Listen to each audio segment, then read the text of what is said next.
Hello friends, इस video में हम देखेंगे उपसारणिक एवं सहखंड। उपसारणिक और सहखंड में क्या अंतर है। उपसारणिक को इंग्लिश में माइनर बोलते हैं एवं सहखंड को कोफैक्टर। ज़्यादातर बच्चों को उपसारणिक और सहखंड में कन्फ्यूजन होता रहता है। वे सारणिक को उपसारणिक और सहखंड को आपस में बदलता हुआ समझ लेते हैं। मतलब कि उपसारणिक की जगह सहखंड निकाल देते हैं, सहखंड की जगह उपसारणिक। तो इस वीडियो में मैं आपको बताऊंगा कि क्या डिफरेंस है दोनों में। तो आपको यहाँ पर एक मैट्रिक्स दिख रहा है ए, जिसके अंदर एलिमेंट्स है 2 - 3 5 6 0 4 1 5 एंड -7। कितनी बाई कितने का है इसका अगर आप आव्यूह का ऑर्डर लिखो, मतलब ये आव्यूह सारण हम क्या करते हैं, सारणिक हम आव्यूह का ही बनाते हैं।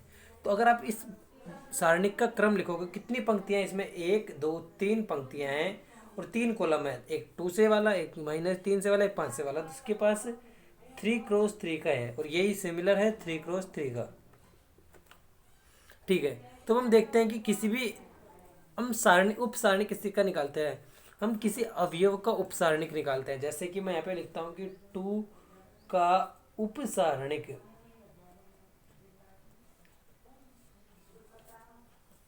उपसारणिक जैसे आपको ऐसे नाम पता चल रहा है सारणिक। उप मतलब छोटा, मतलब ये क्या छोटा सारणिक है। तो आपको क्या करना है, जो 2 वाली रो है, 2 वाली रो और कॉलम, पंक्ति को रो बोल रहा हूँ, कॉलम स्तंभ। तो आपको क्या करना है कि 2 में से जिस भी रो में है और जिस भी कॉलम में, आपको उसको क्या कर देना है, डिलीट कर देना है अपने उस वाले में से। तो आप इसको क्रॉस कर दो, एक ऐसे क्रॉस लगा दो, आपके पास जो भी बचे उसको आप सिंपली लिख लो। तो आपके पास 2 का उपसारणिक आ गया 0 4 5 एंड -7। और यहाँ पर इंपॉर्टेंट चीज़ ये है कि आपको इस सारणी को सोल्व नहीं करना है। अगर आपसे 2 का उपसारणिक पूछा है ना, तो आपके पास ये 0 4 5 -7 ही होगा। इसको आगे सोल्व नहीं करना है, नहीं यहाँ पर कोई प्लस माइनस चिन्ह लगाना है। जैसे मैंने आपको बताया था कि एक टेबल बनवाई थी, ट्रिक बताई थी, इसमें प्लस माइनस हमें अल्टरनेट यूज करने होते हैं। तो आपको वैसे इसमें वो यूज नहीं करना है। अब आपको पूछता है कि 2 का आपसे क्या पूछता है, सहखंड। सहखंड बोलते हैं हम को फैक्टर। ठीक है। तो आपको इसका सेकंड निकालने के लिए क्या करना है, आपको पहली बात ये पता है कि इस अवयव की पोजीशन क्या है। तो मैं यहाँ पर एक और अवयव बना देता हूँ ऐसा ही, जिसको हम क्या बोलते हैं, स्टैंडर्ड फॉर्म है, मानक रूप A11।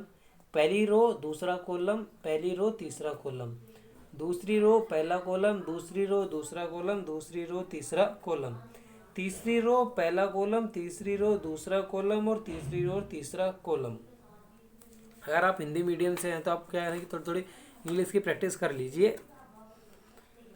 तो आपके पास ये हो चुका है कि ये हमने बना दिया। अब आपको क्या करना है, A11 मतलब पहली रो और पहली कॉलम का है। तो आपको क्या करना है कि सेकंड निकालने के लिए -1 की पावर i प्लस j, और आपको यहाँ पे क्या लिख देना है कि 2 का उपसारणिक।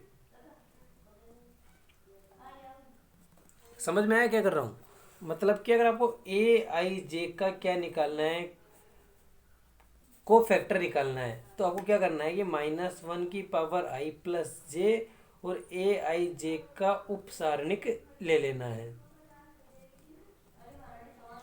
समझ में आ गया होगा। अब आप क्या कर सकते हैं कि जो A i j का सेकंड है, आप उसको प्रदर्शित कर सकते हैं C i j। आई और जे उस करस्पॉन्डिंग अवयव के लिए यूज करने हैं आपको, या फिर आप यहाँ पर F i j भी यूज कर सकते हैं। राजस्थान बोर्ड ने F i j यूज किया है, जबकि C i j मतलब को फैक्टर से क्या है, बड़े आसानी से याद रहेगा। तो बस आपको यही वाला फॉर्मूला लगाना है। अब आपको 2 का सेकंड निकालना है ना, तो -1, 2 की पोजीशन देखो आप, पहली पंक्ति और पहला स्तंभ।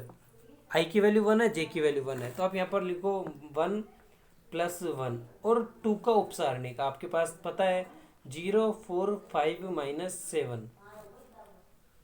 तो -1 की पावर, अब देखो अगर -1 की पावर मैं लिख देता हूँ यहाँ पर m है कुछ, जिसकी वैल्यू आपके पास दो वैल्यू हो सकती है। एक तो हो सकती है -1 की कुछ भी पावर लगाओ 1 -1 होगा, एक होगी आपके पास वैल्यू 1 होगी। अगर आपके पास m क्या है, विषम है। अगर आपके पास m सम है तो पावर क्या होगी, 1 होगी। अगर आपके पास m क्या है, विषम नंबर है, मतलब ओड नंबर है, तो आपकी पावर क्या होगी, -1 होगी। और किसी की पावर 0 को मतलब आप समझते हैं 1 होती है। तो बस आपको यहीं से पता कर लेना है कि -1 की पावर सम है, हो रहा है आपके पास 1 + 1 2। तो -1² 0 4 5 -7। तो -1 की पावर 2 तो आपके पास 1 ही हो जा रहा है। Multiply by 0, 4, 5 minus 7। अब आपको क्या कर लेना है कि इस उपसारणी को सोल्व कर लेना है। इस उपसारणी को सोल्व करने के लिए मैंने आपको हमारे प्ले लिस्ट में वीडियो सारणी का प्रसार मैंने आपको ट्रिक बताई थी, जिससे आप भूलेंगे नहीं कि कहाँ पे प्लस का चिन्ह लेना है, कहाँ पे माइनस का चिन्ह लेना है। अगर आपने वो वीडियो नहीं देखा था, उसको देख सकते हैं। आपको क्या करना है, ऐसे लेके जाना है, माइनस घुसा देना है बीच में, यही तरीके से मतलब माइनस को अंदर दे देना है। तो 0 मल्टीप्लाई बाई माइनस 7, फिर आपके पास आएगा माइनस 4 मल्टीप्लाई बाई 5। तो आपके पास ये हो चुका है -20, और आपके पास वो प्लस था तो आपके पास इसका उपसारणिक का आता है -20।